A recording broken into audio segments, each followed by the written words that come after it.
योगीन्द्रामृगयन्ति यत्पदरजः तेनापि यन्मृग्यते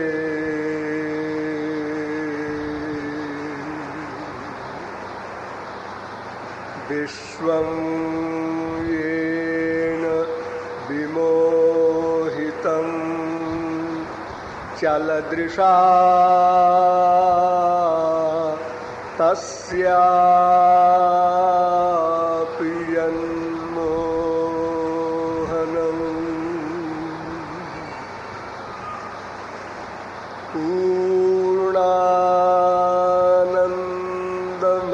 पूर्णानन्दमयोऽपि यद्रसलवास्वादेन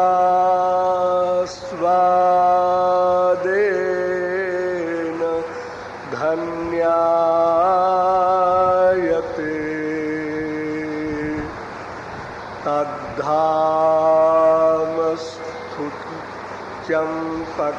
तद्धामस्तुत्यम्पकच्छविचिरं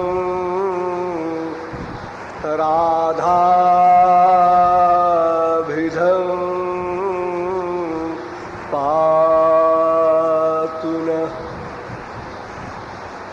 वन्दे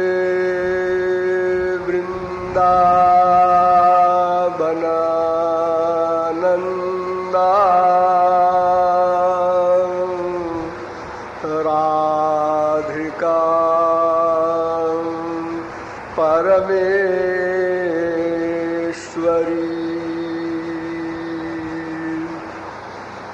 गोपिका परमां शुद्धा लादिनी शक्तिरूपिणी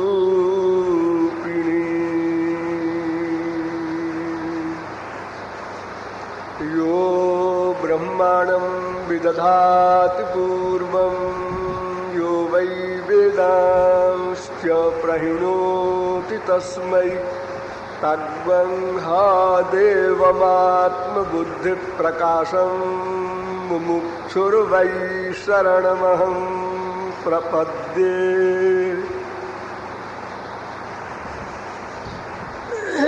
श्री राधा चरणारविंदानुरागियों, नियमानुसार थोड़ी देर हरिनाम संकीर्तन कर लीजिए। पश्चात प्रासंगिक विषय पर कुछ प्रकाश डाला जाएगा। भजो गिरिधर गोविंद गोपाला,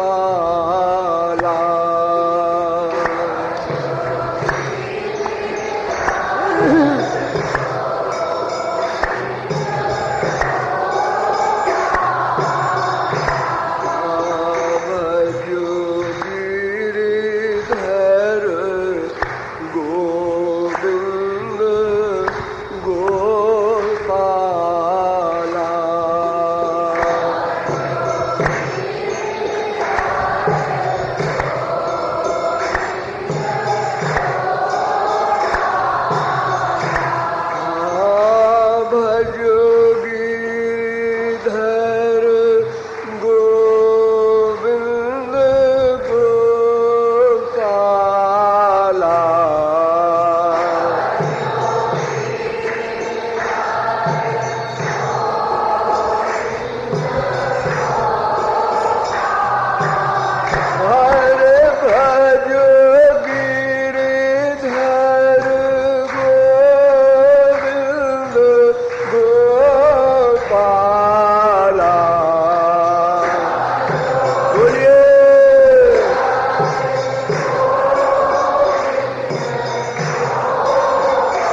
आप लोग सावधान हो जाएं।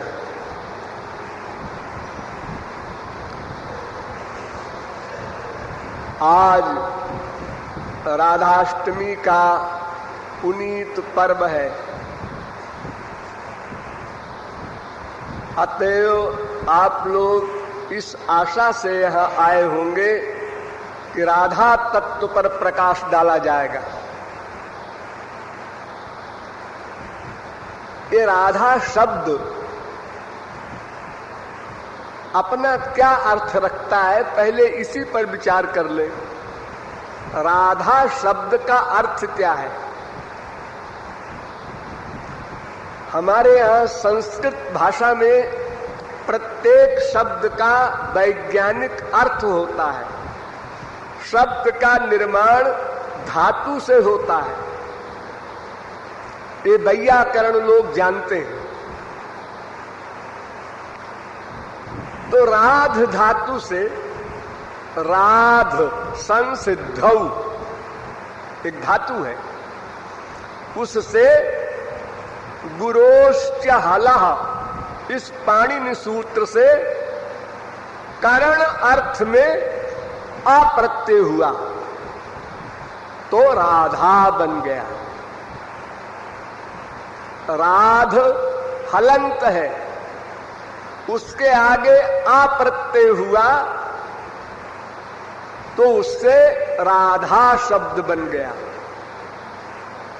और उसी राध धातु से जब कर्म में गुरोश्च हलः सूत्र से अप्रत्यय हुआ तो भी राधा बन गया। अर्थात करण अर्थ में और कर्म अर्थ में ये कारक है। करण कारक, कर्म कारक, आप लोगों ने पढ़ा होगा हिंदी में भी। तो करण अर्थ में जब अप्रत्यय हुआ और राधा बना तो उसका अर्थ दूसरा हो गया। और कर्म अर्थ में जब अप्रत्यय हुआ तो उसका अर्थ बदल गया। अब दोनों का अर्थ समझिए। करण कारक के अर्थ में जब अप्रत्यय हुआ तो उसका अर्थ हुआ राध्यते यया इति राधा, यानी राधा जिसकी भक्ति करती है। राधा किसी की भक्ति करती है इसलिए उनका नाम राधा पड़ गया। वो आराधना करती है इसलिए उनका नाम राधा पड़ गया।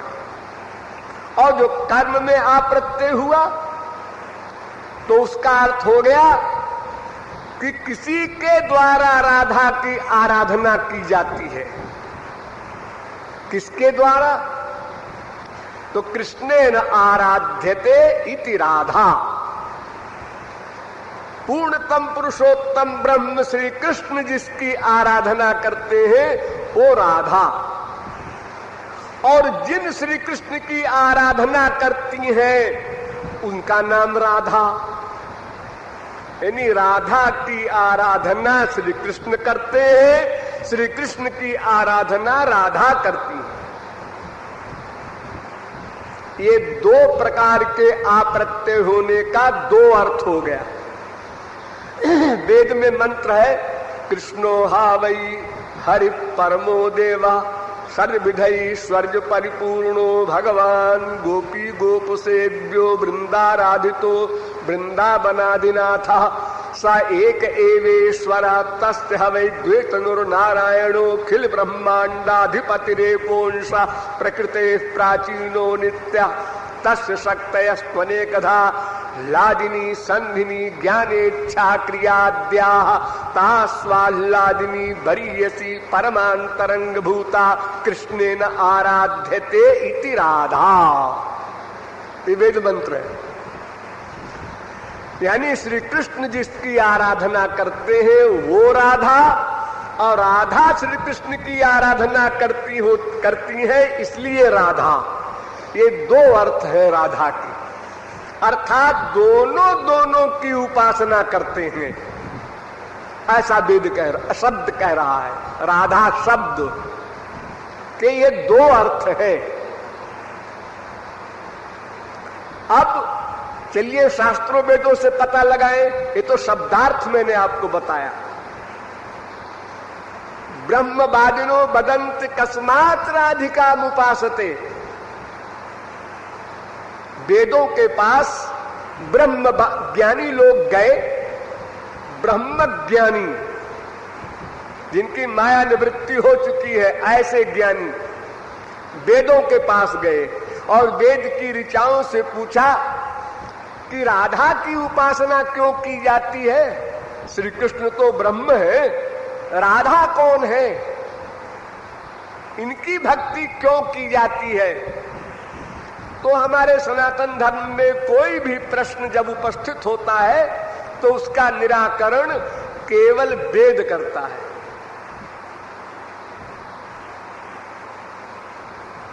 भूतम भव्यम भविष्यंच सर्वम वेदात प्रसिद्ध्यति। वेद अंतिम अथॉरिटी है। अगर आपकी बात वेद के अनुसार नहीं है तो आपकी बात नहीं मानेगी, चाहे कितने बड़े आप संत हो या भगवान के अवतार हो। देखिए महात्मा बुद्ध भगवान के अवतार माने गए हैं हम लोगों के यहाँ, दशावतार में है। कारुण्यमातन्वते, हम बुद्ध को नमस्कार करते हैं लेकिन उनके सिद्धांत का बहिष्कार करते हैं क्योंकि उन्होंने वेद के विरुद्ध सिद्धांत बनाया था। तो भगवान की बात भी हम तब मानेंगे जब वेद के अनुकूल होगा, और एक घोर राक्षस की बात भी हम मान लेंगे अगर वेद के अनुकूल होगा। हम गीता इसलिए नहीं मानते कि भगवान ने अर्जुन को उपदेश दिया या वेद व्यास ने लिखा। हम गीता को इसलिए मानते हैं कि सर्वोपनिषदो गावो दोग्धा गोपाल नंदन। गीता में वेद व्यास ने कहा है कि समस्त वेदों और उपनिषदों का सार है गीता में।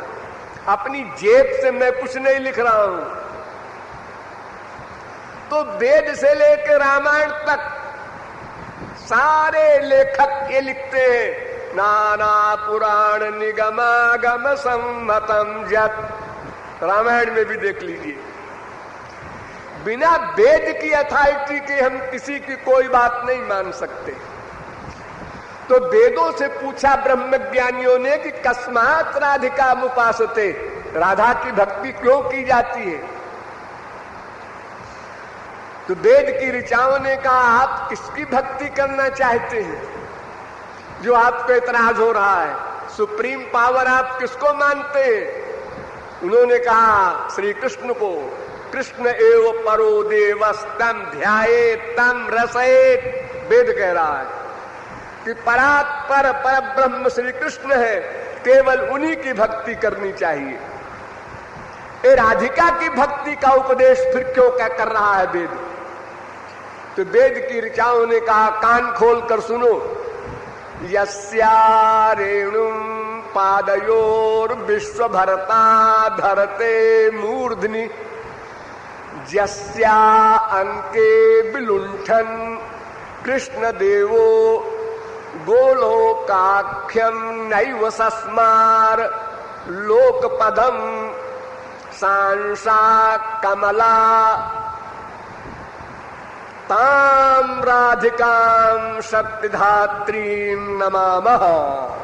ये उत्तर दिया वेदों ने। वेद कहते हैं सुनो जी, तुम्हारे जो परात्पर ब्रह्म श्री कृष्ण है ना, हाँ, वो राधा की चरण को अपने सिर में लगाते हैं, उनके रज को अपने सिर पर रखते हैं, धारण करते हैं। रज को, चरण रज को। आप लोगों ने यहाँ बच्चों का रास होता है, कभी देखा हो? ठाकुर जी के मुकुट को किशोरी जी के चरणों में लगाकर तब पहनाया जाता है।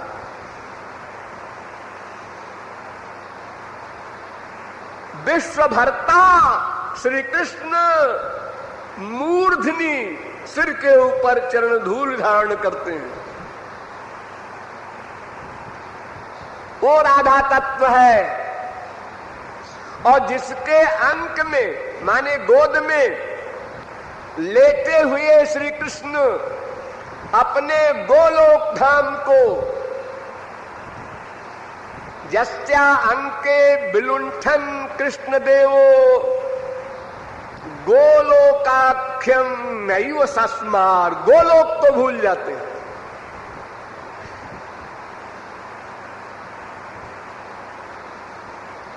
जिनकी अंश है अनंत कोटि कमला, पार्वती, ब्रह्माणी आदि, वो राधा तत्व है। ये वेदों ने कहा। यस्या अगम्यताम श्रुतयो वदन्ति।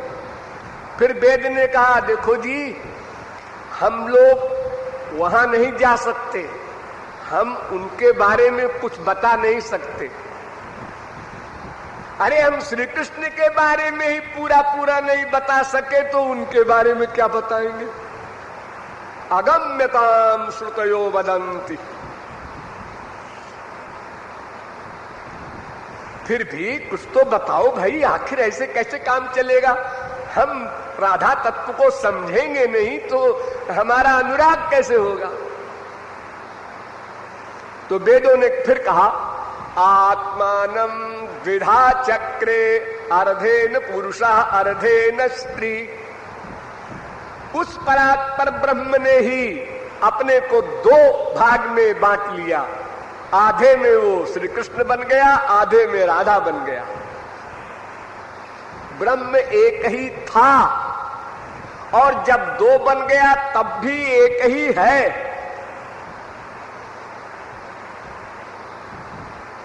कैसे जी? अब तो दो हो गया ना, आधा आधा अलग हो गया तो दोनों की पर्सनैलिटी अलग होगी ना। जैसे हम दो आदमी हैं, भाई भाई हो चाहे बहन बहन हो चाहे कोई हो, दो पर्सनैलिटी हो गई। उन दोनों की आत्मा अलग, मन अलग, बुद्धि अलग, इंद्रियां अलग। ना ना ना, ऐसा नहीं है। राधा कृष्णयोरेकासनम, वेद कह रहा है राधा कृष्णयोरेकासनम।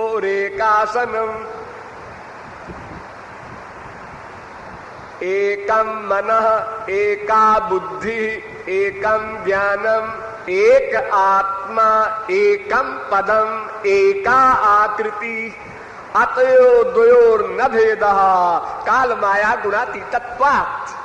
वेद कहता है राधा कृष्ण इन दोनों का आश्रय एक। आश्रय माने योग माया। योग माया के आश्रित रहते हैं दोनों। और एक मन दोनों का, एक बुद्धि, एक ज्ञान, एक आत्मा, एक पद, एक आकृति, शकल भी एक। इसलिए इन दोनों को दो कहना केवल व्यवहार में उचित है, किंतु पारमार्थिक रूप से दो कहना भी गलत है। श्री कृष्ण ने एक बार किशोरी जी से कहा था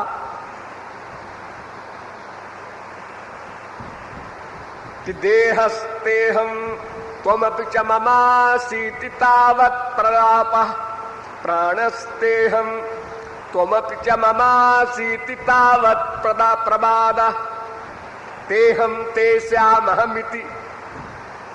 किशोरी जी, मैं तुम्हारा देह हूं, तुम मेरी आत्मा हो, ऐसा कहना भी ठीक नहीं। तुम मेरी प्राण हो, ये भी ठीक नहीं। तुम मेरी हो, मैं तुम्हारा हूं, ये भी ठीक नहीं। तो फिर क्या ठीक है? नो युक्तौ नौ प्रणय विषये युष्मदस्मत् प्रयोगः। मैं और तू, इन दो शब्दों का प्रयोग हम दोनों में नहीं हो सकता, क्योंकि दो है ही नहीं। जब दो है ही नहीं तो मैं और तू कैसे कहोगे उसको? जब दो आत्माएं हो, दो परमात्मा हो, दो कोई हो, तो फिर एक तू एक मैं, ऐसा हम संसार में बोलते हैं। अब जब मैं दो बन गया तो मैं तू कहां हुआ? इसलिए किशोरी जी, हमारे तुम्हारे प्रेम के विषय में भोले लोग चाहे जो कुछ कहें, लेकिन हम तुमको बता रहे हैं कि मैं और तू शब्द का प्रयोग ही नहीं होना चाहिए, इतना एकत्व है। राधया माधवो देवो माधवे नैव राधिका, वेद कह रहा है।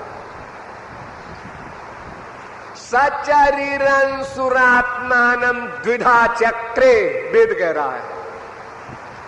खेल करने की इच्छा से, क्रीड़ा करने की इच्छा से वह परब्रह्म परमात्मा श्री कृष्ण द्विधा चक्रे, दो बन गया।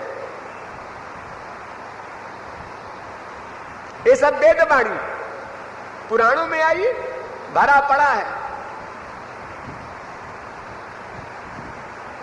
ब्रह्म वैवर्त पुराण में वेद व्यास ने कहा कि देखो भाई, राधा कृष्ण एक तो है, लेकिन एक बात है, क्या? आदौ राधाम समुच्चार्य पश्चात कृष्णम परात् परम, सएव पंडितो योगी गोलोकम जाति लीलया। राधा कृष्ण की जहां उपासना करना हो, भक्ति करना हो, कीर्तन करना हो, तो वहां मनुष्य पहले राधा का उच्चारण करना, बाद में कृष्ण का करना। कृष्ण राधा न बोलना। अरे जब ये कही है तो क्या? हाँ, वो बात है। एक होते हुए भी ये विशिष्टता है कि राधा नाम का उच्चारण पहले करना।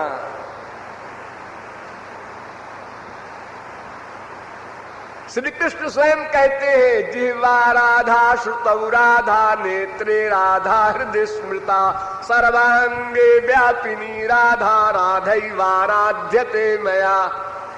मेरे रोम रोम में राधा है, मैं राधा की ही भक्ति करता हूं। प्रासादे सा दिशि दिशि चसा पृष्ठतस्सा पुरस्सा पर्यंके सा पथ पथ चसा वियोगा तुरस्य हंहोचेत प्रकृतिरपरा नास्ति में कापि सा सा सा सा सा सा जगति सकले कोयम अद्वैत बाधा। श्याम सुंदर कहते हैं, मुझे सर्वत्र राधा का ही अनुभव होता है, सर्वत्र। राधापुर पश्चिमतश्च राधा राधाधिसव्यमत दक्षिणतश्च राधा राधा खलु क्षितितले गगने च राधा राधा मयि किल बभूव कुतस्त्रिलोकी। अनंत कोटि ब्रह्मांड का परमाणु परमाणु राधा मैं अनुभव में आता है, दिखाई पड़ता है, आइडिया नहीं। नारद पांचरात्र एक बहुत प्रख्यात और इंपॉर्टेंट ग्रंथ है हमारे हिंदू धर्म में। उन्होंने कहा, द्विश्चैको न भवेद भेदो दुग्धावल्योर जथा। अरे राधा कृष्ण ये दो हो करके भी एक है, कैसे? जैसे दूध और दूध की सफेदी, ये दो चीज है। बोलने में तो दो है, लेकिन एक ही तो है, वही दूध है, उसी में सफेदी है। सफेदी में दूध है, दूध में सफेदी है। वो दो चीज नहीं है। जैसे कपूर आप लोगों ने देखा हो, एक कपूर होता है सफेद सफेद, और उसमें एक सुगंध होती है। हाँ, होती है। तो सुगंध अगर निकल जाए तो कपूर में क्या बचेगा? 0/100। कपूर आप रख दीजिए हवा में, धीरे धीरे उड़ जाएगा और कपूरे खत्म हो गया। अरे तो सुगंध चली गई, कपूर तो बचा होगा ना। तो सुगंध राधा है और कपूर ब्रह्म श्री कृष्ण है, एक में एक है, वहां भेद नहीं।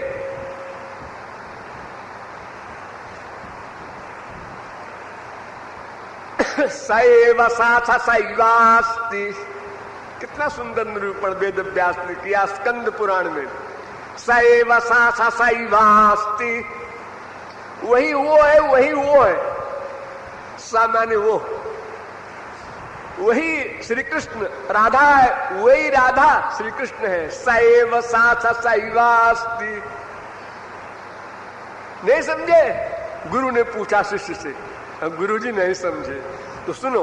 आत्मा तु राधिका तस्य तयैव रमणा दसौ, स्कंद पुराण।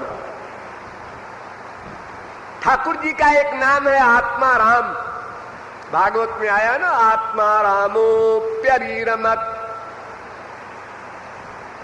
आत्मा राम है, उनको बाहर से कुछ नहीं चाहिए, अपने से ही तृप्त, अपने में ही रमण करने वाले आत्मा राम उसे कहते हैं।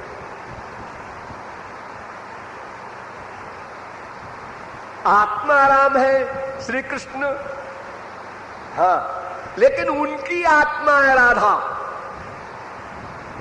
देखो, हम लोगों के शरीर है, हाँ, और एक आत्मा है, हाँ, तो इंपॉर्टेंट कौन हुआ? अरे इंपॉर्टेंट आत्मा है। आत्मा तो जहां गई वहां शरीर तो 0/100 हो जाता है, कोई घर में रखने को तैयार नहीं, 4 घंटे भी। जल्दी जल्दी निकालो, नहलाओ, ले जाओ स्मशान, जला दो, और राख जो बची हो गंगा जी में फेंक दो। अरे क्या दुश्मनी है भाई, इतने पीछे पड़ गए उसी पति के, उसी बाप के, उसी बेटे के। हाँ जी, अब क्या है? अब क्या है? ये तो मिट्टी है, मिट्टी। आप लोग भाषा में बोलते हैं, जो कहाँ गए थे जी? अभी वो हमारे रिश्तेदार मर गए थे, उनकी माटी में गए थे। आज वो माटी बोल रहे हो, कल तो बोल रहे थे हमारे जीजा जी है, हमारे साले जी है, हमारे ताऊ जी है। अरे वो तो चला गया जीजा ताऊ, वो आत्मा है, बड़ा इंपॉर्टेंट। बाकी सब सर्वेंट है उसके, इंद्रियां, मन, बुद्धि, सब आत्मा को सुख देने के लिए सर्विस कर रहे हैं प्रतिक्षण। तो आत्मा स्वामी है, शरीर, इंद्रिय, मन, बुद्धि सर्वेंट है। ऐसे ही श्री कृष्ण कहते हैं, मैं शरीर, इंद्रिय, मन, बुद्धि की तरह सर्वेंट हूं, मेरी आत्मा राधा है। आत्मा रामस्य कृष्णस्य ध्रुवमात्मास्ति राधिका, स्कंद पुराण।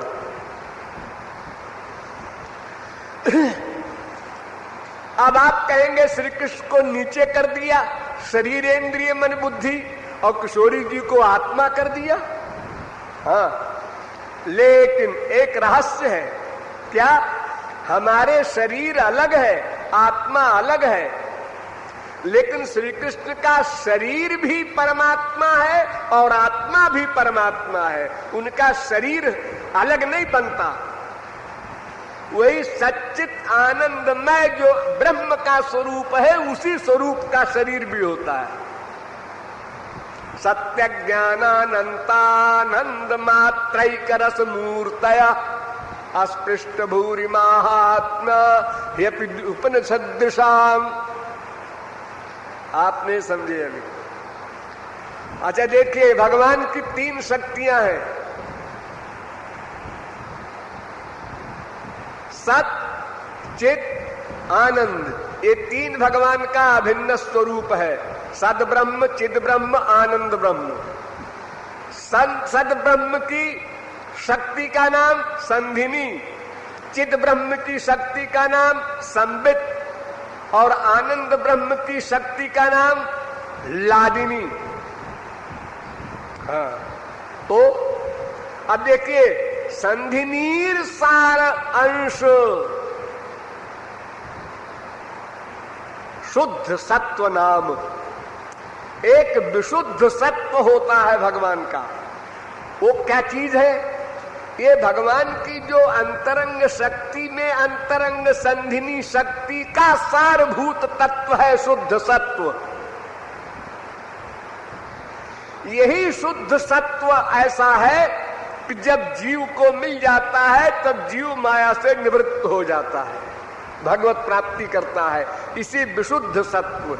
एक सत्व होता है अशुद्ध, ये माया वाला सत्गुण, रजोगुण, तमोगुण, और वो है विशुद्ध सत्व, संधिनी शक्ति का सार अंश।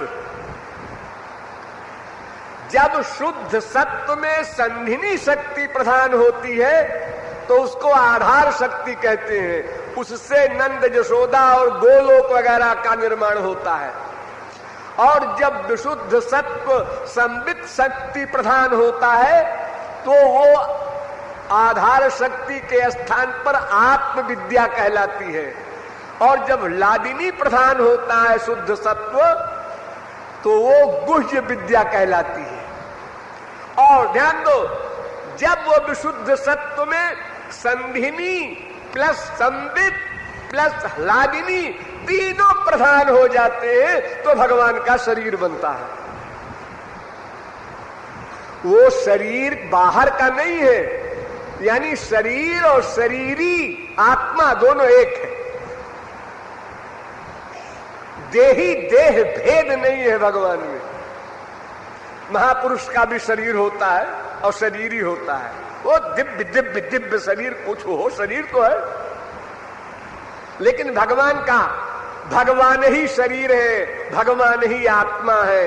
एक ही तत्व दो रूप में दिखाई पड़ता है। इसलिए भगवान के शरीर में ये कमाल है,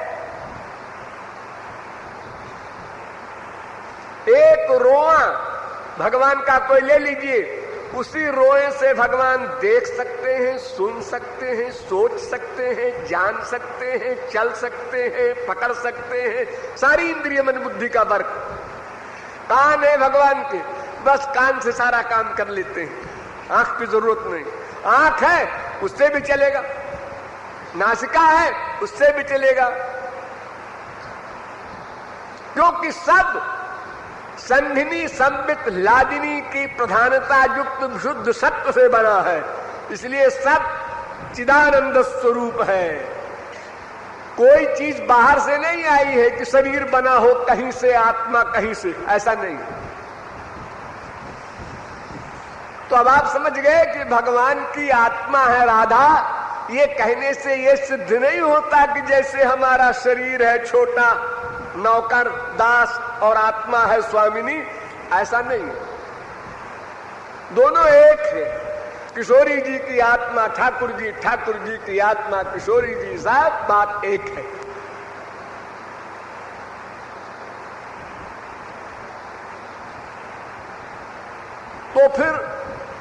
तो फिर किशोरी जी कौन है, राधा कौन है, यह समझने के लिए श्री कृष्ण कौन है यह समझना पड़ेगा। श्री कृष्ण जिसकी समझ में आ जाए उसने राधा को समझ लिया। तो चलिए श्री कृष्ण को समझे। वेदों में ब्रह्म, श्री कृष्ण, इन नामों से बहुत विस्तार से बताया गया है। राधा नाम से बहुत विस्तार नहीं है, क्योंकि उन्होंने संक्षेप में कह दिया कि वही जो परात्पर तत्व श्री कृष्ण है वही राधा बन गए। इसलिए डिटेल लिखने की आवश्यकता नहीं। श्री कृष्ण को समझ लो तो राधा को समझ लिया। तो श्री कृष्ण के विषय में हमने जन्माष्टमी को आप लोगों को समझाया था, भूले न होंगे, लेकिन अब उसके आगे और समझिए। जितना समझाया था श्री कृष्ण कौन है वो तो छोड़ दीजिए, आपको याद ही होगा। अब उसके आगे बताते हैं। श्री कृष्ण अद्वय ज्ञान तत्व है। अद्वय ज्ञान तत्व वेद व्यास ने कहा भागवत में, बदंति तत्व विदस तत्वम यज्ञानम अद्वयम ब्रह्मेति परमात्मेति भगवानिति शब्दते। आप लोग ये न सोचिए कि राधा तत्व पर अधिक नहीं बोल रहे, श्री कृष्ण तत्व पर बोलने लगे। देखिए ऐसा है, हमको जिसे खुश करना होता है, किसी संसारी माँ बाप को खुश करना होता है तो उसके बच्चे से प्यार करो,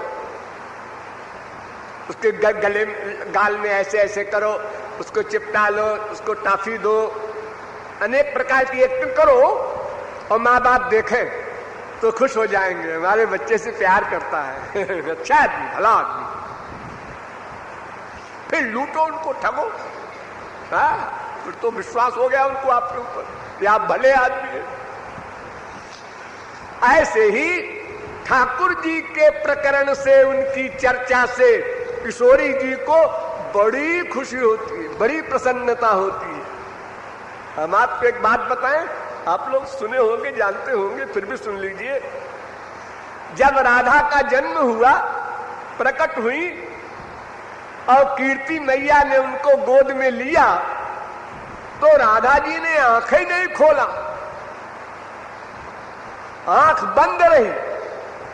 कीरत मैया ने कोशिश की, पलक को उठाया, फिर भी बेकार, और रोए जाए, रोने न बंद हो।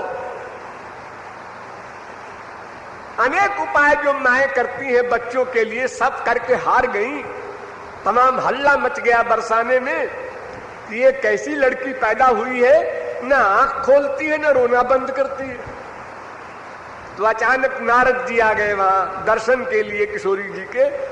तो किशोरी जी ने 14 वर्ष की उम्र की अपनी आकृति का दर्शन कराया उनको। तो नारद जी के पास गए वृषभान और कीर्ति और कहे, महाराज हमारी बच्ची पैदा हुई है अभी अभी, वो ना आंख खोलती है, ना रोना बंद करती है, हम लोग परेशान है, क्या करें? कुछ टोना वोना हो गया है इसके ऊपर या क्या हो गया है महाराज?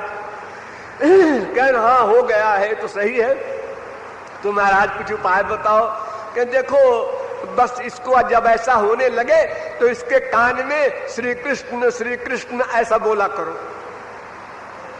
तो जब श्री कृष्ण बोले माँ तो किशोरी जी ने आंख खोल दिया, मुस्कुराने लगी, ये लो रोना भी बंद हो गया और आंख बंद थी वो भी खुल गई। बताओ, जिन श्री कृष्ण के नाम श्रवण के लिए रो रही हैं और आंखें नहीं खोल रही हैं, उन किशोरी जी को ठाकुर जी की चर्चा से कितनी खुशी होगी, इसका अनुमान आप लोग क्या लगाएंगे, हम क्या लगाएंगे? लेकिन इतना आइडिया तो है, किशोरी जी को बड़ी प्रसन्नता होती है, इसलिए ठाकुर जी की चर्चा भी हम कर रहे हैं। अभी तक तो मैंने आपको किशोरी जी के बारे में बताया। तो वो अद्वैय ज्ञान तत्व क्या बलाय है, वेद व्यास में तो लिख दिया एक लाइन में, बदंति तत्त्वविदस् तत्त्वम्, तत्त्वविदस् तत्त्वम् बदंति। यानी जो शुद्ध परम ज्ञानी महापुरुष लोग तत्व माने सार, सेंस जो बताते हैं, वो ये बताते हैं कि ज्ञान स्वरूप एक तत्व है, वो अद्वय है, माने एक है, दो नहीं एक है। ज्ञान, ये ज्ञान माने क्या होता है?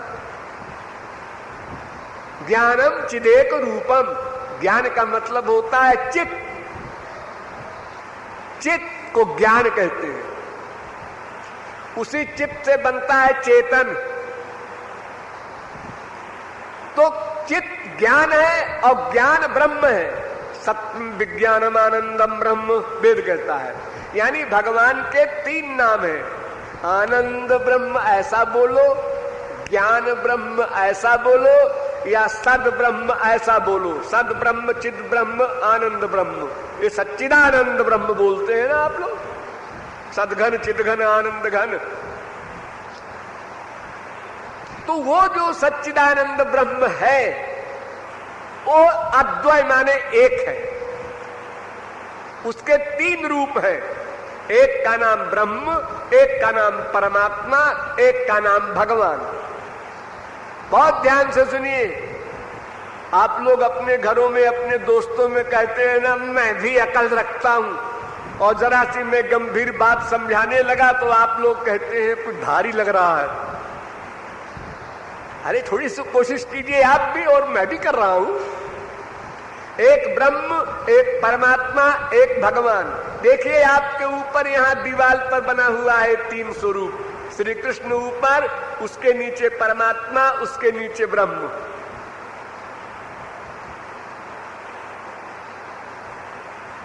ये 3 का क्या मतलब है? 3 भगवान होते हैं क्या? नहीं, अद्वयम, भगवान एक ही है, उसके 3 स्वरूप हैं। इन स्वरूपों की परिभाषा क्या है? ब्रह्म उसे कहते हैं जो अव्यक्त शक्तिक हो, यानी जिसमें शक्तियों का कार्य न प्रकट हो। शक्तियां तो है लेकिन प्रकट नहीं हो रही है, यानी जिसमें शक्तियों का कार्य न प्रकट हो। शक्तियां तो है लेकिन प्रकट नहीं हो रही है। जैसे बीज होता है, बीज, गेहूं का बीज, चने का बीज, उसमें न कहीं अंकुर दिखाई पड़ता है, न कोई डाल दिखाई पड़ती है, न पत्ते, न फूल, न फल। गेहूं देख रहे हैं? हाँ देख रहे हैं। इस गेहूं में डाल है, शाखा, उपशाखा, पत्र, पुष्प और फल सब है। क्या भक्ते हो? सब है, इसमें कुछ ही नहीं दिख रहा है। देखिए मिट्टी में डाल दीजिए, फिर देखिए कमाल, अंकुर हुआ। हाँ अंकुर है लेकिन फल फूल कहाँ है इसमें? ठहरिए जरा, रुकिए, पेड़ बन गया। हाँ पेड़ तो बन गया लेकिन अभी फूल फल नहीं है। जरा और ठहरिए, हाँ फूल भी लग गए लेकिन फल आए। रुकिए रुकिए, फल भी लग गए। ये उसी गेहूं के बीच से निकले थे ना। हाँ, तो शक्ति कहीं क्रियाशीला है और कहीं क्रिया रहिता होती है। तो जब भगवान की शक्ति क्रियाशीला होती है तब अलग रूप होता है, अब जब क्रियाहीना होती है तो अलग रूप होता है। तो ब्रह्म में जो शक्ति है वो क्रियाहीना है, ब्रह्म कुछ नहीं करता। इसलिए वेद में भगवान की परिभाषा लिखी है, वो कुछ नहीं करता। अदृष्टम अव्यवहार्यम अग्राह्यम अलक्षणम अचिंत्यम अव्यपदेश में एकात्म प्रत्यय सारम प्रपंचोपशमम शिवम शिवम अद्वैतम। भगवान किसे कहते हैं? वेद से पूछा, उसने कहा जो दिखाई न पड़े, जो सुनाई न पड़े, जो सोचने में ना आवे, जो व्यवहार में ना आवे, जो जाना जाने जा सके, जो सोचा न जा सके। अरे हाँ, संसार में जो जो होता है ना इसका उल्टा कर दो। संसार देखने का है वो अदृष्ट है, संसार ग्रहण करने का है वो अग्राह्य है, संसार का लक्षण परिभाषा हो सकती है वो अलक्षण है, संसार का चिंतन हो सकता है वो अचिंत्य है। संसार का बिल्कुल उल्टा है वो ब्रह्म भगवान। ऐसा कैसे आप बोलते हैं जी? श्री कृष्ण को तो सब वर्ग करते थे, लीलाएं थी। श्री कृष्ण की बात नहीं कर रहा हूं, ब्रह्म की बात कर रहा हूं। तो ब्रह्म अलग है, श्री कृष्ण अलग है? नहीं नहीं, अलग नहीं है, अद्वयम, एक है। जब उनमें शक्तियों का कार्य नहीं था तो उस पोजीशन का नाम ब्रह्म था। जैसे हम गेहूं के कहते हैं ना बीज है, ये बीज है, और जब पेड़ बन गया तो अब नहीं कहते ये बीज है, अब कहते हैं पेड़ है, अब ये अंकुर है, अब ये डाल है, अब ये पत्र है, अब ये पुष्प है, ऐसा बोलते हैं। तो उसी प्रकार जब शक्तियां सबसे कम प्रकट हो, बिना शक्ति के तो ब्रह्म अपनी सत्ता भी नहीं रख सकता। अपनी सत्ता की रक्षा के लिए, अपने स्वरूपानंद के लिए तो उसको शक्ति का आवश्यकता है ही है, बस, बाकी कोई शक्ति की आवश्यकता नहीं। सब शक्तियां पेंडिंग में पड़ी है। अब दूसरा रूप आया परमात्मा, इसमें शक्तियां प्रकट होती हैं। अब ब्रह्म साकार हो गया। चार भुजा से आप लोगों ने देखा होगा फोटो वगैरह में, शंख चक्र गदा पद्म लेकर के नारायण, परमात्मा, महाविष्णु, वैकुंठ के नायक, इनमें सब शक्तियां हैं, रूप है, गुण है, और सब कार्य करते हैं। इनके भक्त भी हैं वहां, लेकिन पूरी शक्तियां प्रकट नहीं होती, लिमिटेड। सब चीजें सीमित हैं, यानी श्री कृष्ण के बराबर नहीं। इसलिए श्री कृष्ण में सारी शक्तियां प्रकट होती हैं। इसलिए श्री कृष्ण को कहा गया योसौ परब्रह्म गोपालः, ओम तत्सत् भूर्भुवः स्वस्तस्मै नमो नमः।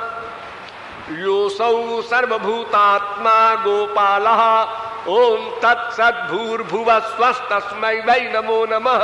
वेद कह रहा है। द्विभुजम ज्ञान मुद्राढ्यम वनमालिनमीश्वरम, वेद कह रहा है। वो दो भुजा वाला वृंदावन का अध्यक्ष श्री कृष्ण, इनमें पूर्ण शक्तियों का विकास होता है। यहां तक कि रूप में इतना आकर्षण है कि रमा समेत रमापति मोहे। वो परमात्मा जो बीच वाला बताया ब्रह्म के बाद, वो भी मोहित हो जाता है।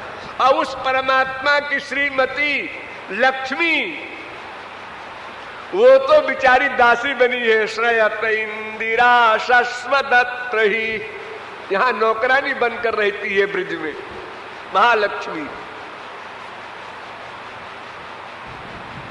ये परमात्मा का स्वरूप है जिसमें शक्तियां तो प्रकट हो, रूप हो, गुण हो, लेकिन लीला नहीं। परमात्मा का अवतार नहीं होता, वो कोई लीला नहीं करता भक्तों के साथ। न शांत भाव की, न दास्य भाव की, न सख्य भाव की, न वात्सल्य भाव की, न माधुर्य भाव की। और अगर करता भी कुछ है तो बस शांत भाव, गंभीर मुद्रा में बैठे हैं नारायण, बस। हुआ जैसे किसी का बाप पति ऑफिस में एसपी हो, डीआईजी हो, आईजी हो, और सीरियस बैठा हो, बीबी जाके देखे क्या बैठे हैं मुंह बनाए हुए ऐसे, उसको नहीं पसंद आएगा। और जब घर में आता है वो पुरुष लुंगी मार करके और घूमता है नेचुरलिटी में, तब बच्चा कहता है पापा, फिर बीबी कहती है सुनो जी, फिर माँ कहती है ओ इधर आ। अब सब नेचुरलिटी में आ गए। तो परमात्मा उस ऑफिस वाले भगवान के समान है, गंभीर, बस वेद स्तुति कर रहे हैं, बैठा है बेचारा, कुछ काम न धाम न कोई भक्तों के साथ कोई लीला, कुछ नहीं। लेकिन श्री कृष्ण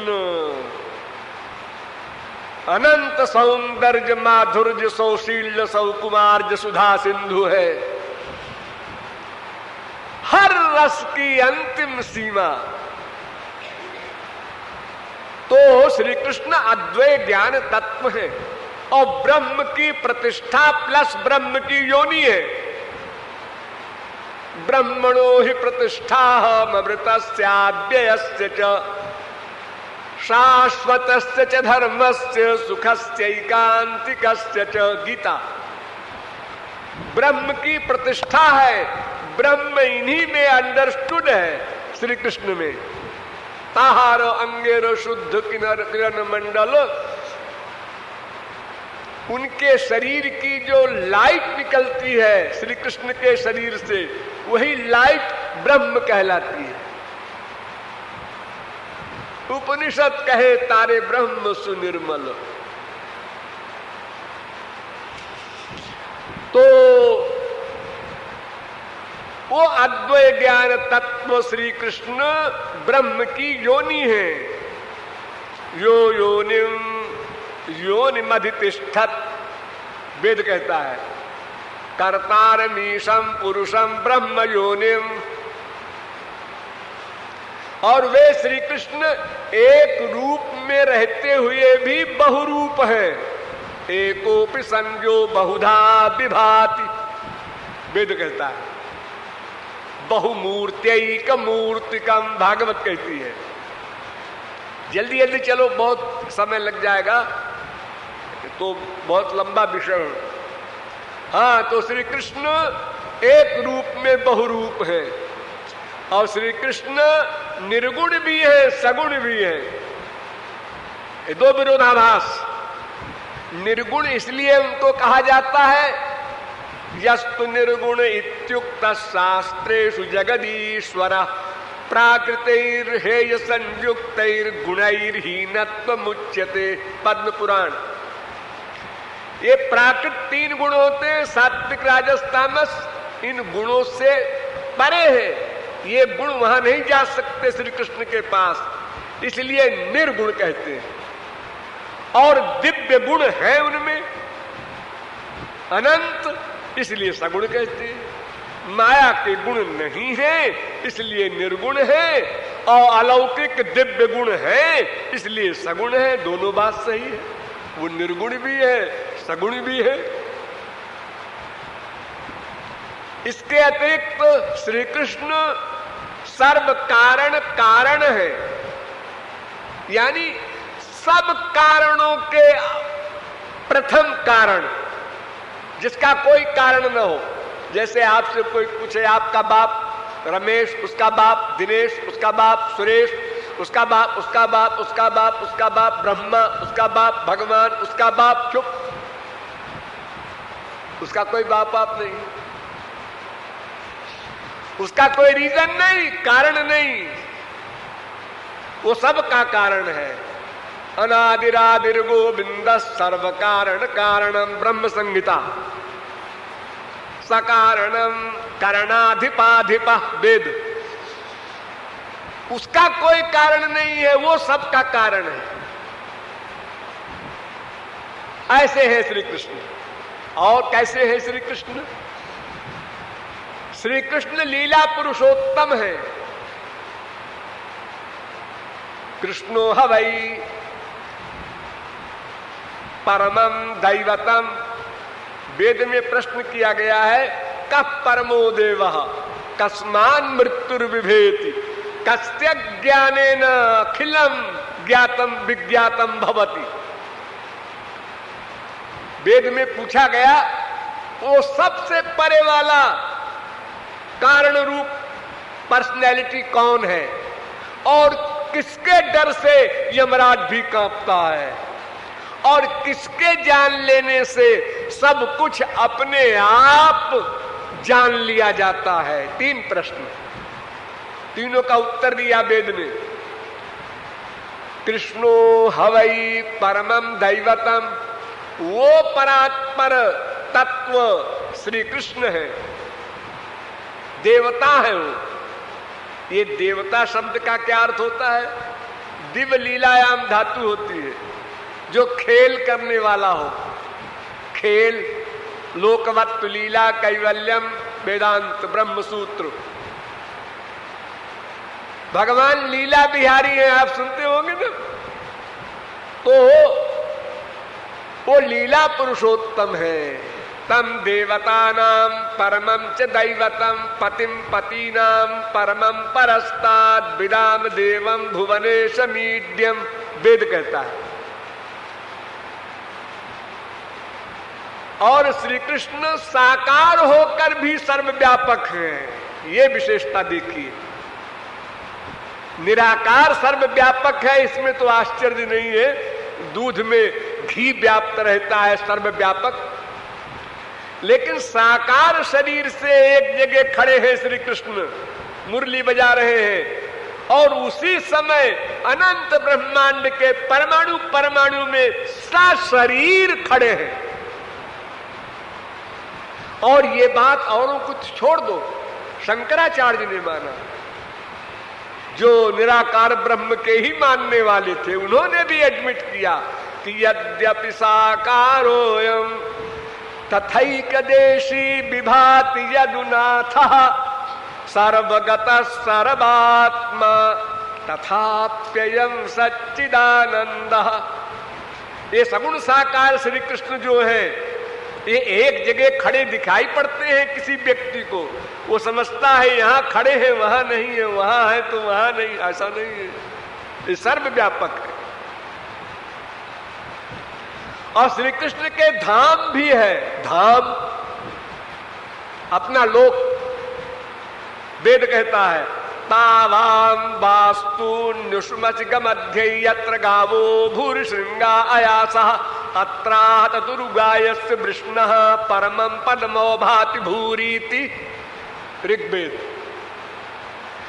गोलोक है भगवान का अपना धाम, जहां भगवान नित्य निवास करते हैं। वहां छोटे से भगवान नहीं होते, नवजात भगवान नहीं होते, साल भर के नहीं, 2 साल के नहीं, 4 साल के नहीं, 6 साल के नहीं, 10 साल के नहीं, 12 साल के नहीं, 15 साल के नहीं, 16 वर्ष के श्री कृष्ण सदा रहते, एक आयु में रहते हैं गोलोक में। तो वेद कहता है गोलोक भी है उनके, ऐसा मत समझो कि खाली सर्वव्यापक है। फिर वेद कहता है स्वर अनंते स्वर्गे लोके जे ये प्रतिष्ठति। फिर वेद कहता है अस्मान् लोकाद् उत्क्रम्यास्मुष्मिन् स्वर्गे लोके सर्वान् कामान् आप्त्वा मृतः समभवत्। वेद कह रहा है कि जो भगवत प्राप्ति कर लेता है उस शरीर के छोड़ने के बाद भगवान के उस धाम को जाता है जहां माया नहीं जा सकती। न यत्र माया किमुता परे हरे रनुव्रता यत्र सुरासुरार्चिता। भागवत। न यत्र सत्वं न रजस्तमश्च न वै विकारो न महान प्रधानम। भागवत। भगवान के लोक में सत्वगुण रजोगुण तमोगुण नहीं जा सकता, वहां विकार नहीं जा सकते, वहां महान भी नहीं जा सकता, वहां प्रकृति भी नहीं जा सकती, माया। फिर वेद कहता है न तत्र सूर्यो भाति न चंद्र तारकम नेमा विद्युतो भान्ति कुतोयम अग्नि तमेव भान्तमनुभाति सर्वं तस्य भाषा सर्वमिदं विभाति। वहां सूर्य चंद्रमा किसी की गति नहीं है। हमारे मृत्युलोक में जो सूर्य है चंद्रमा आदि है, इनकी गति नहीं है भगवान के लोक में। तद्भासयते सूर्यो न शशांको न पावका। गीता। यद गत्वा न निवर्तन्ते तद्धाम परमं मम। अर्जुन, वहां सूर्य चंद्र आदि की गति नहीं है, वो मेरा धाम है गोलोक, वहां माया नहीं जा सकती। बसंति यत्र पुरुषा सर्वे वैकुंठ मूर्तयः। भागवत। उस गोलोक में सब भगवान का शरीर पाते हैं। जैसा भगवान का शरीर है ऐसे ही भक्तों को शरीर मिलता है, अलौकिक दिव्य चिन्मय। उस शरीर की सुगंधी खुशबू अगर आप लोगों में से किसी को मिल जाए तत्काल हार्ट फेल हो जाए। हार्ट फेल बुरी चीज है क्या हो? नहीं, इतनी अच्छी है कि उसके सुख को आप सहन नहीं कर सकते। आपकी तो 1 करोड़ की लॉटरी खुल जाती है तो हार्ट फेल हो जाता है, इतने कमजोर है आप।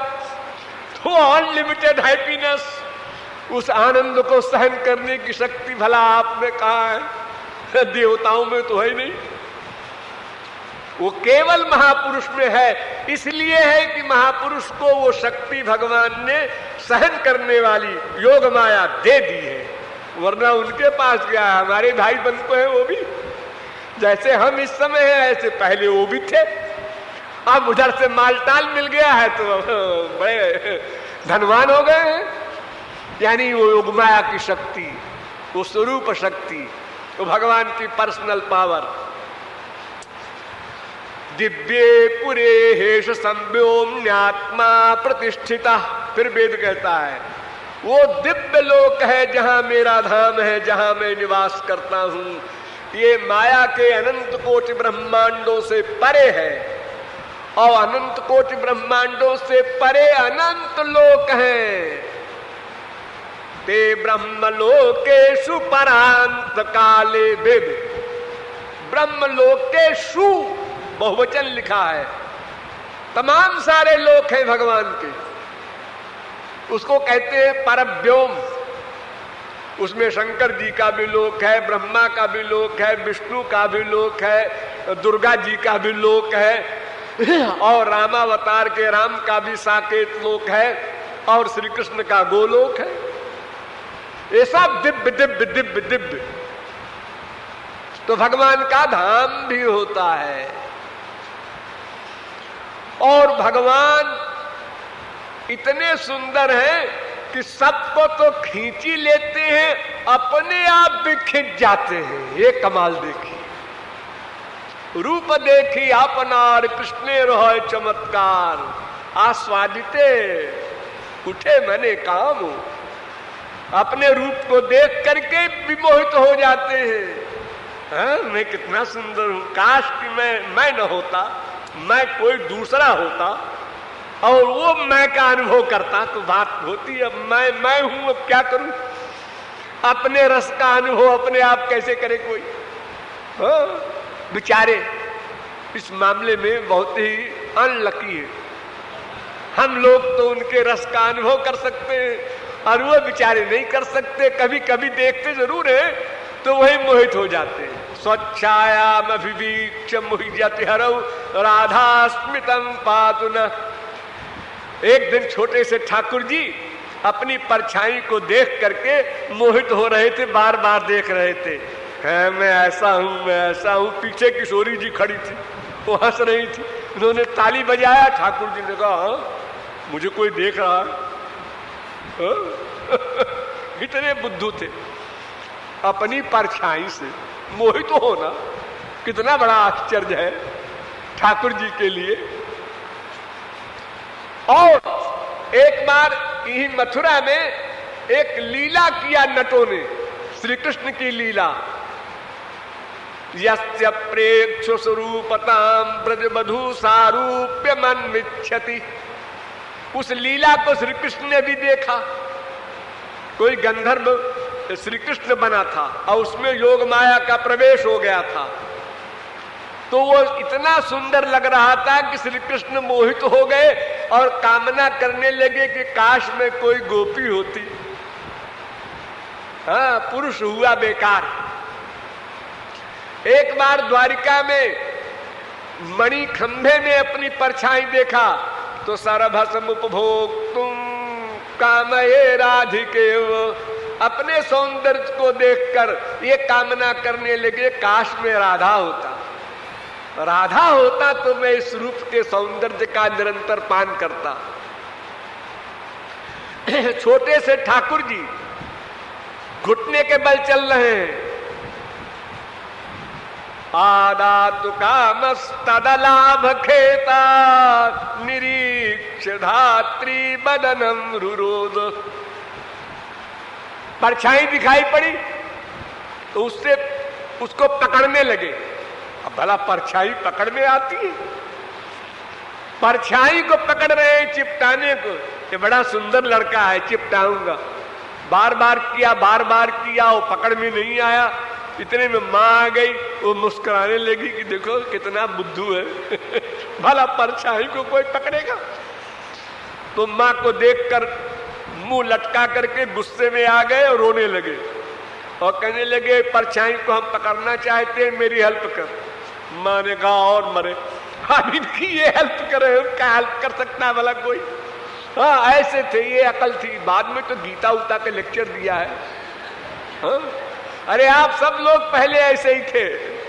आज आप लोग पीएचडी और डीलिट हैं, लेकिन जब आप पैदा हुए थे तो वैसे ही थे आप लोग। क्यों आपके बड़े लोग हंसते थे, कैसा बुद्धू है, अपनी परछाई से खेल रहा है। तो ठाकुर जी अनंत कोटि ब्रह्मांड के जीवों के मन को तो खींच ही लेते हैं, स्वयं भी अपने सौंदर्य से खींच जाते हैं। इतने आकर्षक हैं। और सबसे बड़ा भगवान श्री कृष्ण का गुण सुनिए, सबसे बड़ा। अब कहां तक गिनाएंगे? तो करोड़ों वर्ष भी अगर हम यहीं बैठ के बोलते रहे तो अंत नहीं है। यो वा अनंतस्य गुणानंता ननुक्रमिष्यन् सतु बाल बुद्धि। जो अनंत गुण गण निलय भगवान श्री कृष्ण के गुणों को गिनना चाहता है, उसके समान मूर्ख बस वही है। कालिदास वगैरह सब पीछे है उससे।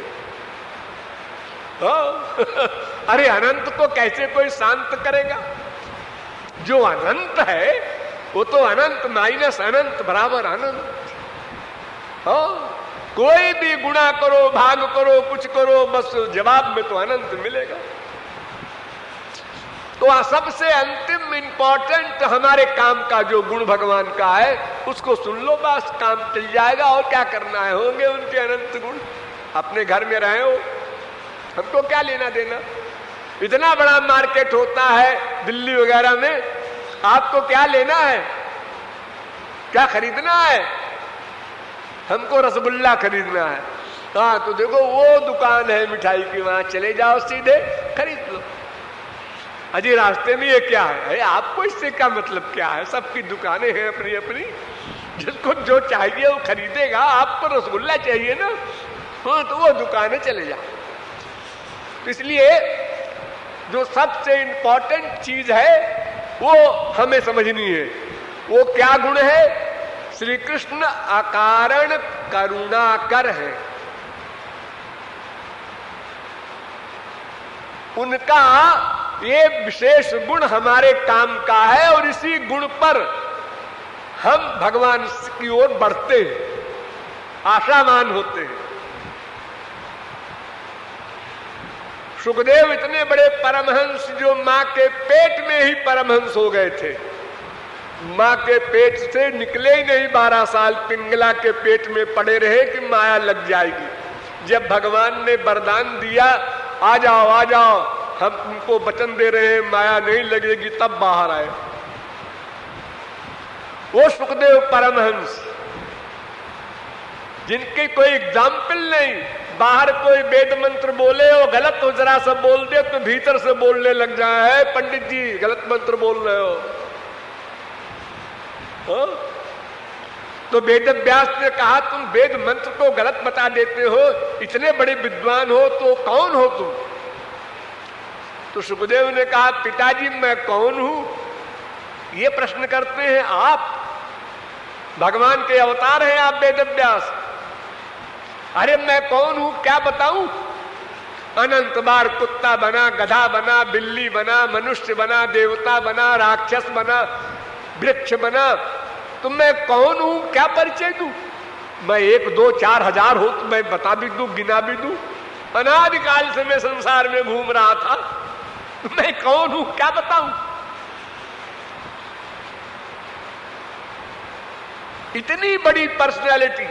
एक भागवत का श्लोक सुनाया वेद व्यास के एक शिष्य ने, जबकि वो समाधि में लीन थे।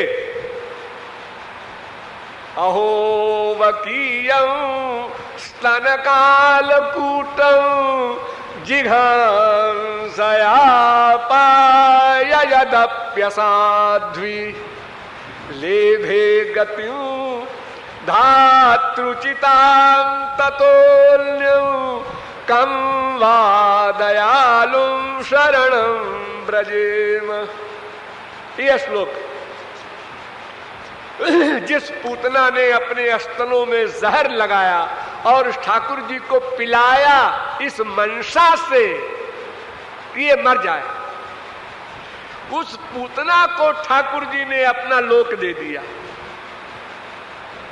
और किसी ने पूछा आप तो सर्वज्ञ हैं, आपको तो पता है उसकी मंशा खराब थी, और आपके यहाँ ईश्वरीय राज्य में मंशा ही को कर्म कहते हैं।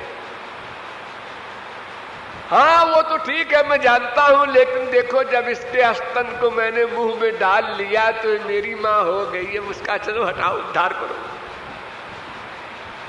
अगर कोई पूछेगा क्यों किया, मेरी माँ थी।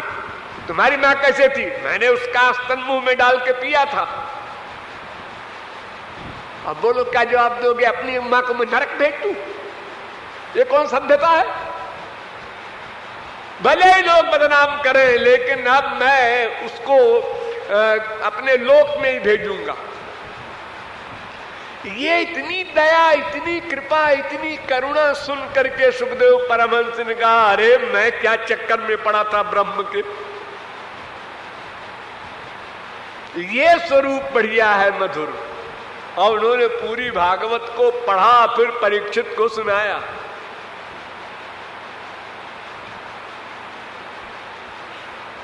और शौनकादिक परमहंसों को आश्चर्य हुआ कि सुखदेव ने भागवत पढ़ा। अरे वो तो 2 घंटा भी कहीं नहीं खड़े होते, सगो दोहन वेलाम वै गृहेषु।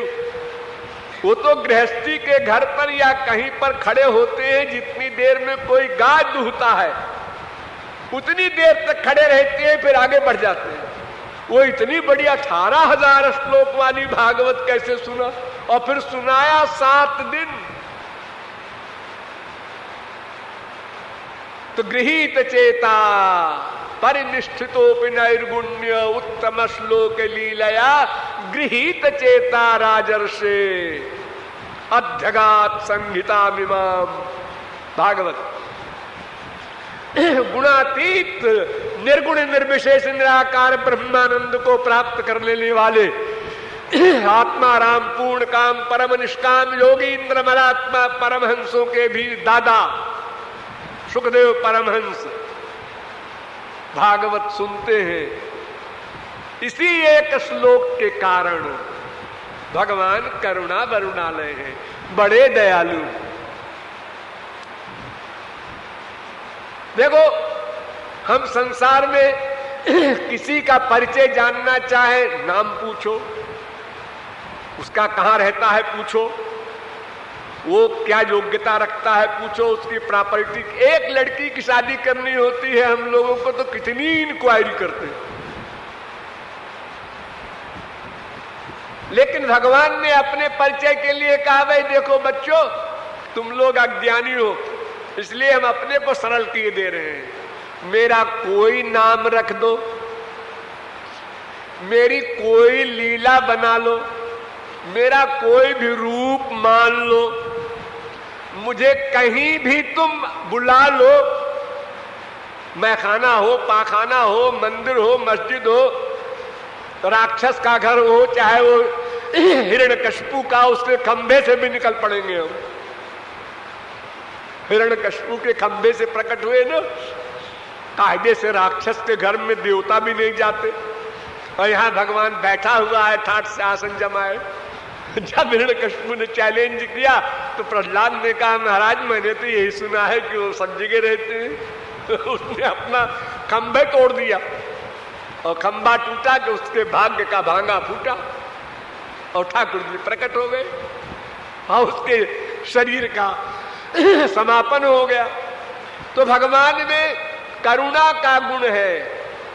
भगवान कहते हैं, हम भक्त पराधीना। अरे मनुष्यों, हम अनंत कोटि ब्रह्मांड नायक, सर्वद्रष्टा, सर्वनियंता, सर्वसाक्षी, सर्वसुहृद, सर्वेश्वर, सर्वशक्तिमान है, ये वेद कह रहा है, लेकिन प्रैक्टिकल में हम भक्तों का अधीन रहते हैं, उनके गुलाम हैं, दास हैं।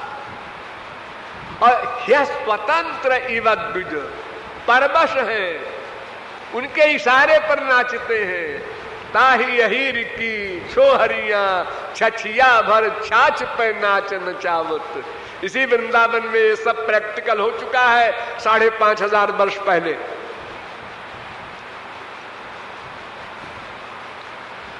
अरे यहां तक ठाकुर जी ने कहा है भागवत में कि अनुब्रजाम्य हम नित्यम पूये ये तंघ्रेणु भी।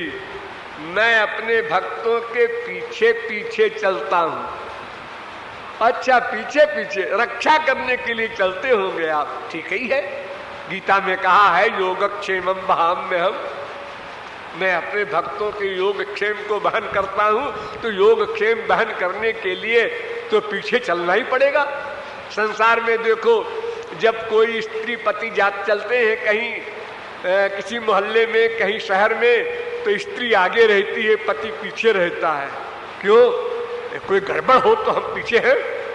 और स्त्री को पीछे कर दिया और किसी ने मुंह पकड़ा, उठा ले गया और पति चले जा रहे हैं आगे, left right left right.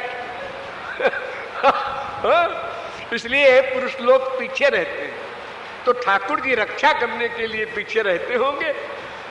Thakur ji कहते हैं नहीं नहीं नहीं नहीं, रक्षा वक्षा नहीं। फिर पूये एक तेंघ्री रेणु भी, उन भक्तों के चरण से जो धूल निकलेगी वो धूल मेरे ऊपर पड़ेगी और मैं पवित्र हो जाऊंगा। इस भावना से भावित होकर भक्तों के पीछे पीछे चलता हूं। बताइए कितनी करुणा है भगवान में। कोई कल्पना नहीं कर सकता। इत्यादि अनंत गुण है श्री कृष्ण में, और वही श्री कृष्ण राधा बने हैं, इसलिए वही सारे गुण राधा में समझ लो। लेकिन लीला क्षेत्र में जब लीला होती है तो वेद व्यास ने कहा, भाई देखो अब हम सही सही बात करते हैं। कृष्णादप्यधिकम प्रेम राधिकायाम प्रकुर्वतीम। राधा कृष्ण की जब भक्ति करो तो श्री कृष्ण से भी अधिक प्रेम किशोरी जी से होना चाहिए। नंबर 1 रहे किशोरी जी का, नंबर 2 में ठाकुर जी होंगे। 1-2 नंबर का काम हमारे संसार में होता है ना, number 1 white money, number 2 black money, और ठाकुर जी ब्लैक है ही है।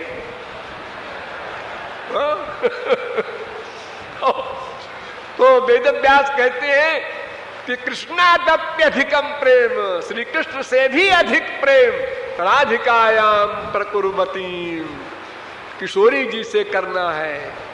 क्यों? इसलिए कि संतता श्रव केशवा, एक गुण किशोरी जी में ऐसा है जो ठाकुर जी में नहीं है।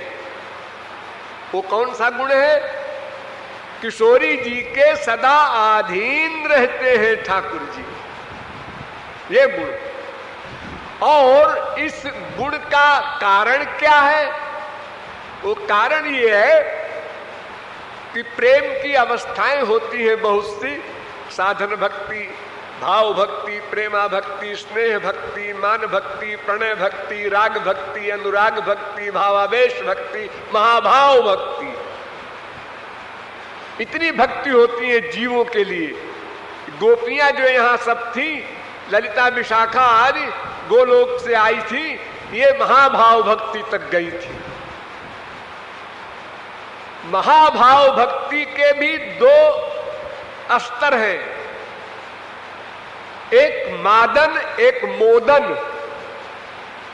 ये दोनों मिलन में ये प्रेमानंद मिलते हैं, मादन मोदन। तो मादन मोदन दोनों राधा को भी मिलते हैं और श्री कृष्ण को भी मिलते हैं। ये मोदन प्रेम वियोग में मोहन बन जाता है, और फिर इसकी 2 अवस्था और हो जाती है वियोग में, एक उद्घूर्णा एक चित्रजल्प। फिर चित्रजल्प की 10 अवस्था हो जाती है, संजल्प, विजल्प, अवजल्प, आजल्प आदि दिव्योन्माद कहते हैं उसको। और इन सब के आगे एक और अवस्था होती है, उसको कहते हैं मादनाख्य महाभाव। मादन सर्वभावोद्गमोल्लासी मादनोयम परात् परः राजते लादिनी सारो राधा नयामेव जसदा। यह मादनाख्य महाभाव का प्रेम केवल किशोरी जी में है, केवल। ये ठाकुर जी को नहीं मिला।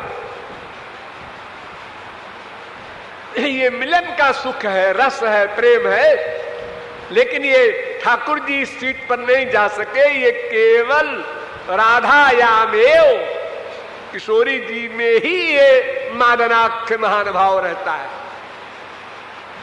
तो कुछ इन सब कारणों से किशोरी जी का स्थान शास्त्र के ढंग से भी ऊंचा है और गंवारी ढंग से भी ऊंचा है। तो आप जानते ही होंगे, संसार में कोई भी बच्चा माँ से बहुत सारा काम बना लेता है, बाप से कम कम बना पाता है। पिताजी डांट देते हैं, मम्मी अच्छी है, और पिताजी तो तुम्हारा हित भी चाहते हैं इसलिए डांट देते हैं, और मम्मी तो बस प्यार करना जानती है। तो जो बात बाप नहीं सुनता, नहीं मानता, वो बात मम्मी से मनवा लेता है। हमारे संसार में बच्चे ऐसा करते रहते हैं। तो किशोरी जी से हमारा स्वार्थ सिद्ध जल्दी हो जाता है, माँ जल्दी पिघल जाती है, यूं समझ लो। तो जब हम ठाकुर जी और किशोरी जी के आगे रोते हैं तो माँ का हृदय जल्दी पिघल जाता है। अरे भाई रो रहा है, रो रहा है लेकिन कंप्लीट सरेंडर नहीं हुआ। ठाकुर जी कहते हैं अरे कंप्लीट न सही 99% तो है, मान लो, चलो हटाओ, कौन तुमसे जवाब तलब करेगा। तुलसीदास जी रियाते रहे राम से, सारी विनय पत्रिका में नहीं सुना राम ने, तो उन्होंने कहा धन्य है ऐसा बाप कठोर। तब सीता जी के पास गए, उन्होंने कहा कबहू का अम्बो अवसर पाई, मोरिहू सुधि द्याई भी, कछु करुण कथा चलाई, सुनत राम कृपालु के, ओ मो बिगड़ी हूं बनी जाए। विनय पत्रिका। तो इन सब दृष्टियों से किशोरी जी का पक्ष अधिक लेते हैं रसिक लोग, लेकिन सिद्धांत समझे रहना, दोनों एक हैं, द्वैत की बुद्धि आने न पावे। ये रसिक लोग विनोद में बहुत सी बातें करते हैं, ठाकुर जी की बात करते हो का नाम भी खराब, रूप भी खराब, गुण भी खराब, कैरेक्टर भी खराब, सब बोल जाते हैं रसिक लोग। लेकिन वो क्यों बोल रहे हैं वहां जब पहुंचोगे तब मालूम पड़ेगा। ऐसा न हो कि तुम धोखे में पड़ जाओ। वो तो बुराई कर रहे थे। सूरदास ने लिखा है कि अरे प्रीति करी काहू सुख न लहो, प्रीति पतंग करी दीपक सो, आपुनो देह जरो, प्रीति करी काहू सुख न लहो, अनिसुत प्रीति करी जल सुत सो, संपुट सर्व गहो, प्रीति करी, और हम जो प्रीति करी माधव सो।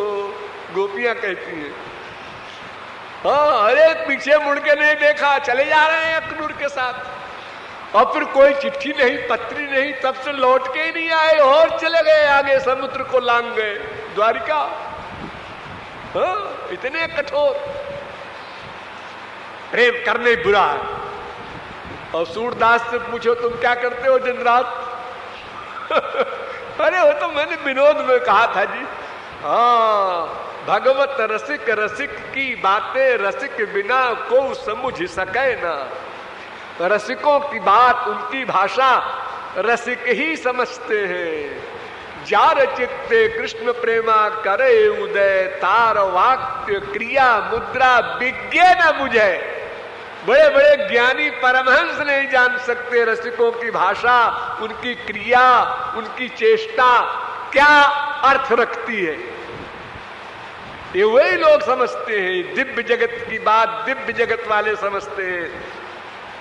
कोई भी व्यक्ति पीली पीली अंगूठी पहने है, उसमें सफेद सफेद नग लगा है, ये हीरा है कि नकली है कि कांच है, ये सब निश्चय कॉमन सेंस से नहीं होगा। ले जाओ जौहरी के पास, वो निर्णय करेगा कि ये हीरा है कि कांच है, और है हीरा तो किस कोटि का है, कितनी कीमत का है। घायल की गति घायल जाने। हम लोग बुद्धि लगाते जरूर है, अपराध करते हैं, लेकिन परिणाम सब 0/100 हानि उठाते हैं। खोपड़ी ले जाते हैं हम लोग महापुरुषों के कार्यों में, भगवान के कार्यों तक पहुंच जाते हैं। बैठे बैठे दो आदमी, क्यों जी भगवान ने ऐसा क्यों किया, क्या ख्याल है आपका? ये अपने माँ बाप बेटे स्त्री पति से 100 जूते खा के विरक्त तो हो नहीं सके, और भगवान के बारे में ये आपस में समालोचना करने बैठे आइए सर, क्यों नहीं करेंगे भला, बहुत काबिल है। तो किशोरी जी का स्थान हमेशा ऊंचा रखना है। मैंने वंदना में एक श्लोक कहा था, आप लोग सुने होंगे, थोड़ा मतलब समझ लीजिए। योगीन्द्रा मृगयन्ति यत्पदरजस्तेनापि जन्मृग्यते। बड़े बड़े योगींद्र मुनीन्द्र जिन भगवान श्री कृष्ण के चरण रज को चाहते हैं, वे श्री कृष्ण भगवान किशोरी जी के चरण रज को चाहते हैं। अब विश्वम जेन विमोहितम चल दृशा, और कोई पर्सनैलिटी हो, कामदेव हो, चाहे उसका बाप हो, एक निगाह जिसको देखा वही मूर्छित हो गया। इतना सौंदर्य माधुर्य है उनकी आंख में। अब विश्वम जेन विमोहितम चल दृशा, और कोई पर्सनैलिटी हो, कामदेव हो, चाहे उसका बाप हो, एक निगाह जिसको देखा वही मूर्छित हो गया। इतना सौंदर्य माधुर्य है उनकी आंख में। वो श्री कृष्ण भी जिस किशोरी जी के एक दृष्टिपात से बेहोश हो जाते हैं, हा राधे कह करके, वो राधा है। अपूर्णानंदमयोपि, पूर्णानंदमय है। आनंदेवाधस्तात् आनंदोपरिष्टात् आनंद पुरश्चात् पुरस्तात् आनंद पश्चात् आनंदो दक्षिणतः आनंदो उत्तरतः आनंदे वेदग्वम सर्वम।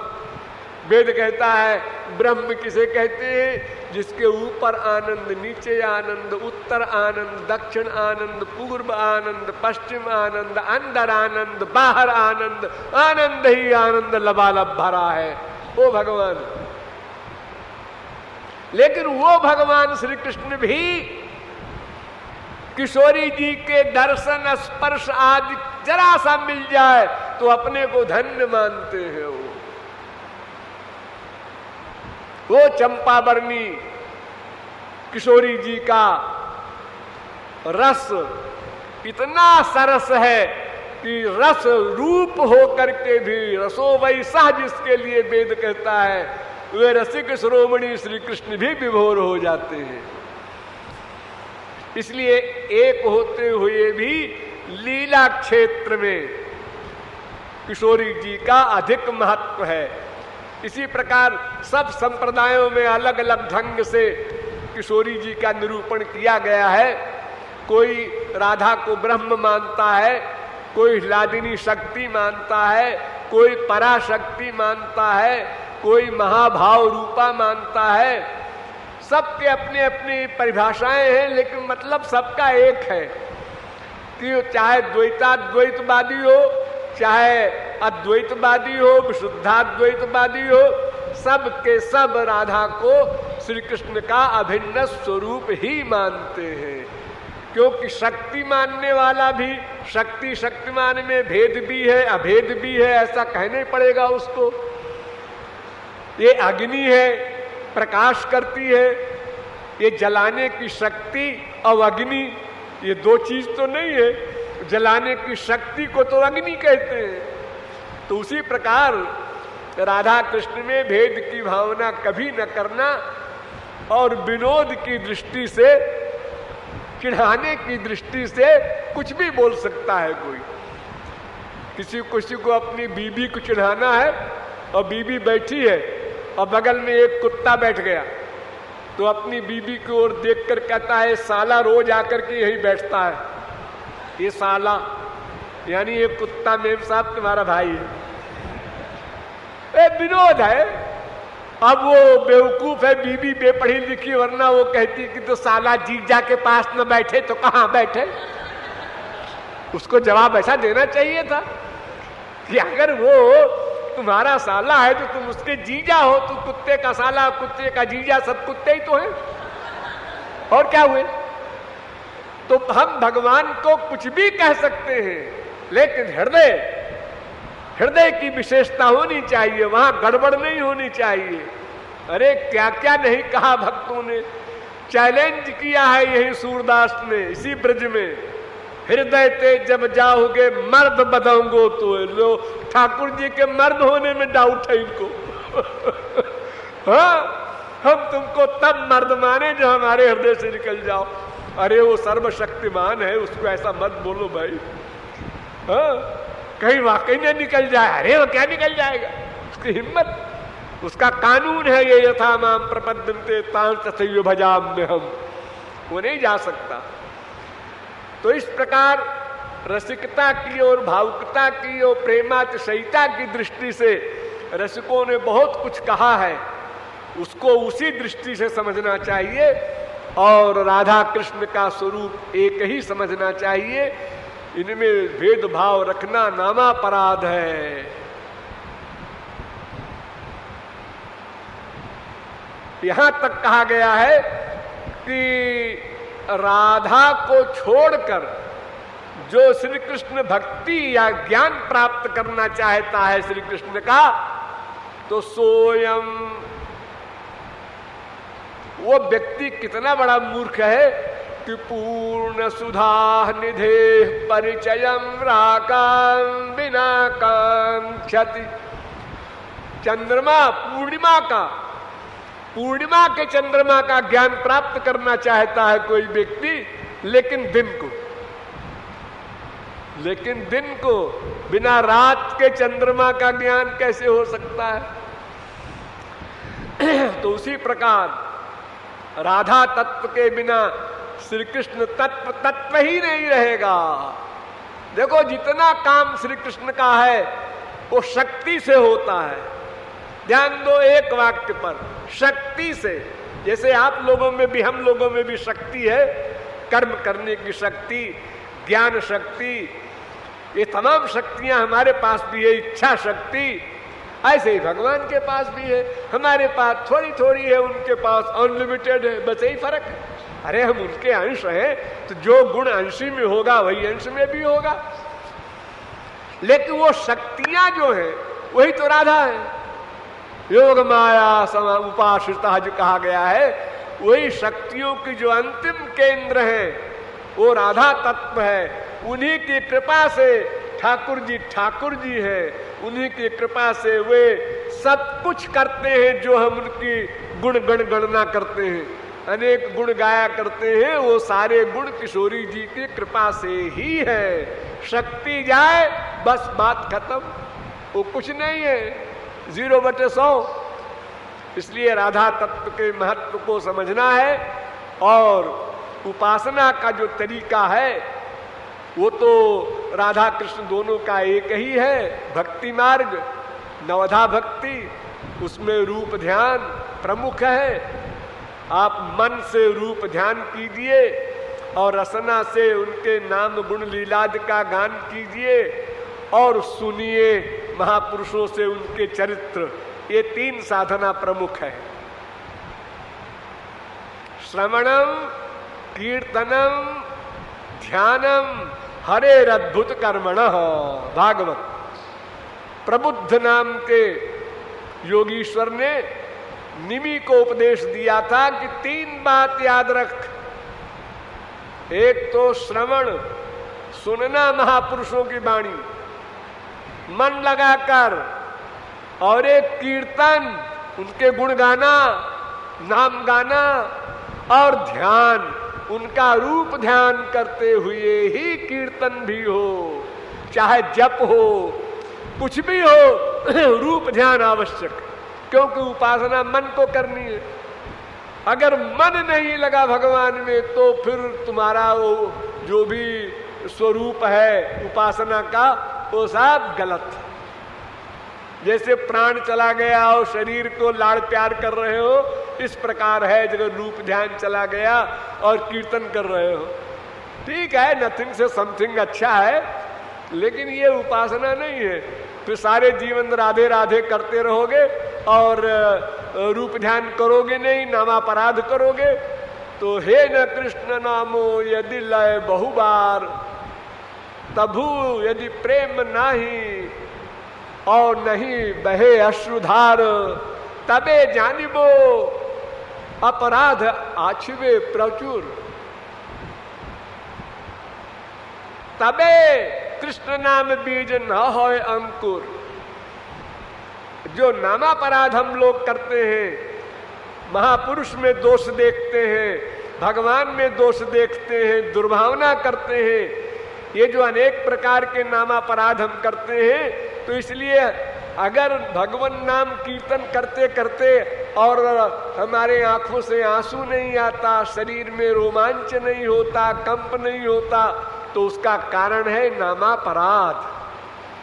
नामापराध से बचना है। भोले बालक की अवस्था पर फिर जाना है आपको, जहां से आप चले थे।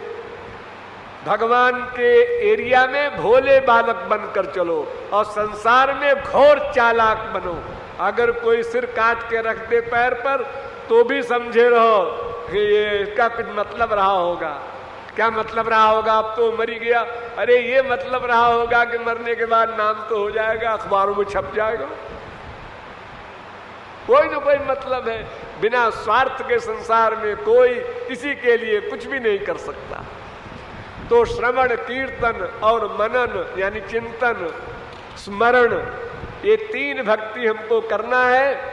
और मोक्ष पर्यंत की कामना से नहीं, भगवान को प्रसन्न करने के लिए, उनकी सेवा के लिए, उनके सुख के लिए हमें उपासना करने का लक्ष्य बनाना है। इस प्रकार अगर हम साधना करते जाएं और हर राधाष्टमी को रीड करें, हम पिछली राधाष्टमी से इस साल के अंतिम समय तक कहाँ पहुँचे, आगे बढ़े कि नहीं, संसार से वैराग्य हुआ कि नहीं, हमारी छोटी छोटी बातों में जो फीलिंग होती थी वो कम हुई कि नहीं, हमारे आंखों से आंसू निकलने लगे कि नहीं, हम कितना समय भगवान में लगाते हैं, कितना समय बर्बाद करते हैं गप्पों में। ये सब बातें हम लोग रीड करें, अपने अध्ययन करें और सुधार करें, तो फिर एक दिन हम अपने लक्ष्य पर पहुंच जाएंगे और राधा कृपा कटाक्ष हमको मिल जाएगा और हम कृतार्थ होकर किशोरी जी के धाम में उनकी सेवा के लिए पहुंच करके अपना सौभाग्य और अपना जीवन कृतकृत्य कर सकेंगे। बोलिए अलबेली सरकार की।